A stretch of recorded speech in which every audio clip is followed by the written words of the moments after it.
The Indian diaspora is by far one of the largest in the world. In our last video, we saw how some of them reached as far as the Caribbean. In this video, we'll be talking about the part of the Indian diaspora that found themselves a little more northwest. Let's go. Over 7 million North Americans have their roots in the South Asian nation of India, but North America has more Indians outside of Asia than all the other continents combined. But how did Asian Indians find themselves in North America before becoming one of the biggest groups there? A history of slavery and immigration. The sheer presence of Asian Indians in the continent of North America was the product of several waves of migration spanning up to 5 centuries.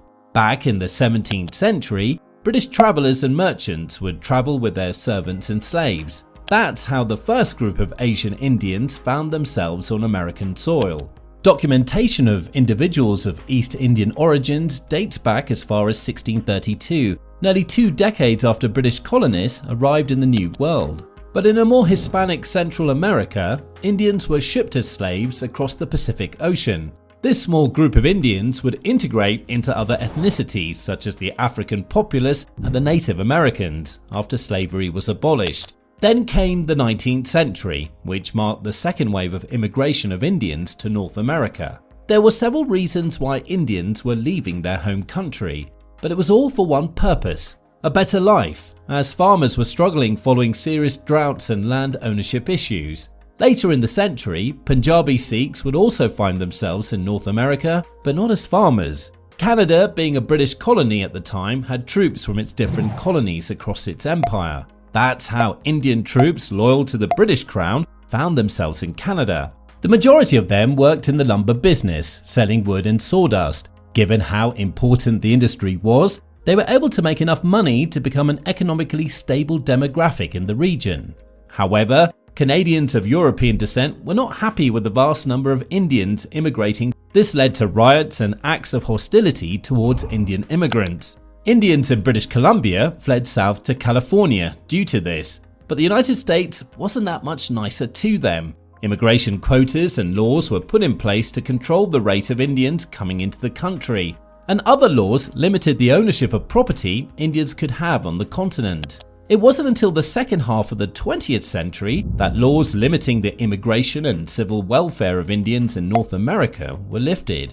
Not only did immigration skyrocket, but the Indian immigrants moving to Canada were skilled labourers, taking on jobs like teachers, doctors and scientists. By this time, there had been multiple generations of Indians since their first settlement here, and Indians from other diaspora were immigrating into North America as well. Although immigration of Indians to the continent had been regulated as much as possible, it skyrocketed. The greatest level of immigration to North America yet has happened within the last 2 decades, with the Indian immigrant population of the US rising to over 2.7 million in 2021. The American Dream.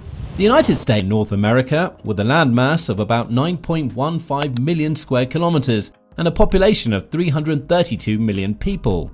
4.4 million of them have Asian Indian origin, with most of them residing in New York, Washington, California, and other cities. The US has been home to many generations of Indian families. In Jersey City, there's a commercial district, literally known as India Square, that can easily be assumed to be an urban area in India due to its heavy influence by Indian culture.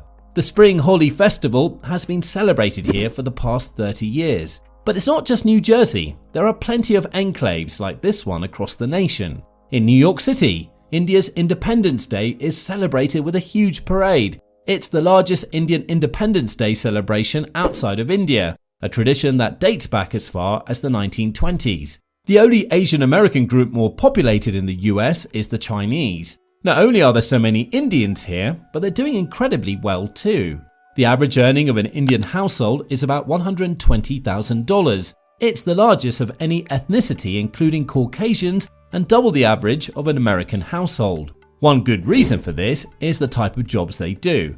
Over 40% of foreign-born tech employees in Seattle alone are Indian, and the tech industry makes more money than other industries in the US. Nearly 3/4 of all H-1B visas issued out in 2022 were to Indians. Not only are they working in the most profitable sector of the economy, but they're also leading it.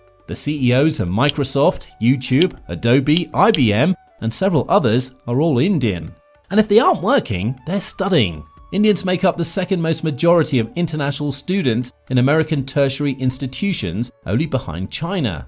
Indians have found their way into other spheres of American life as well. The 2014 Miss America, Nina Davaluri, is of Indian origin. Several Indian Americans have won Nobel Peace Prizes, and others have made breakthroughs in Hollywood and entertainment.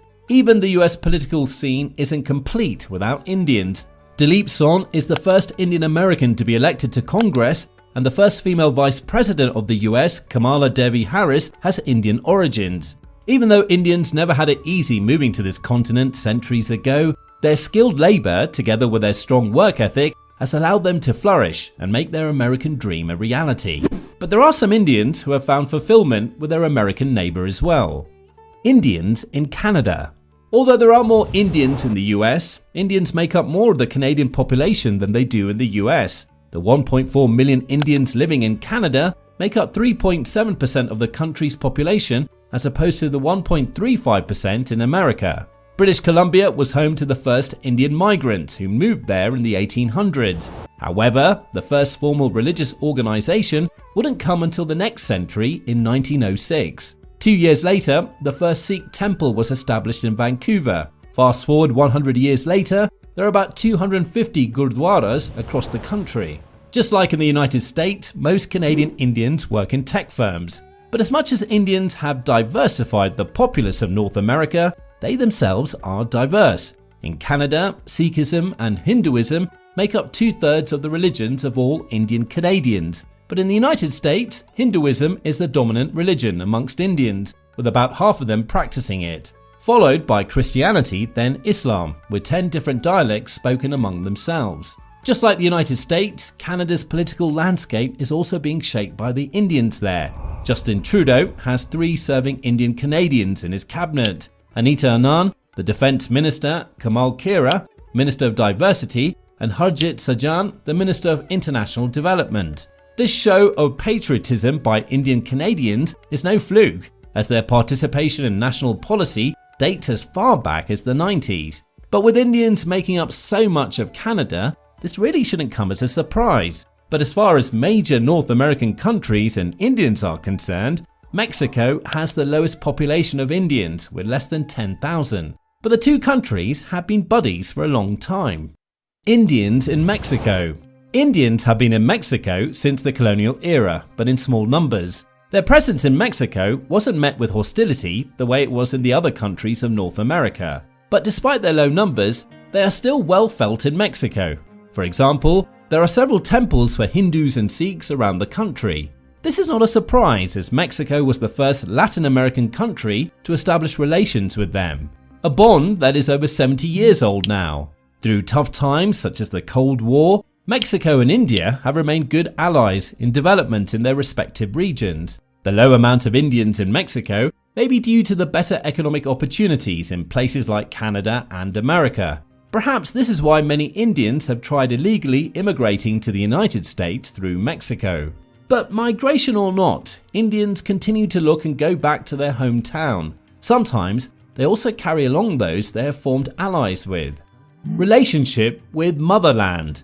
Throughout the decades, several US and Indian leaders have visited each other, including the late Dr. King and Gandhi. In 1962, American universities established technology institutes in India. Economically too, North America and India have a strong relationship. Canada has invested over $2.3 billion in the course of 5 decades. In 2019 alone, trade between Mexico and India amounted to $11.4 billion. Nevertheless, the US remains one of India's biggest trade partners, with $128.5 billion worth of trade transacted.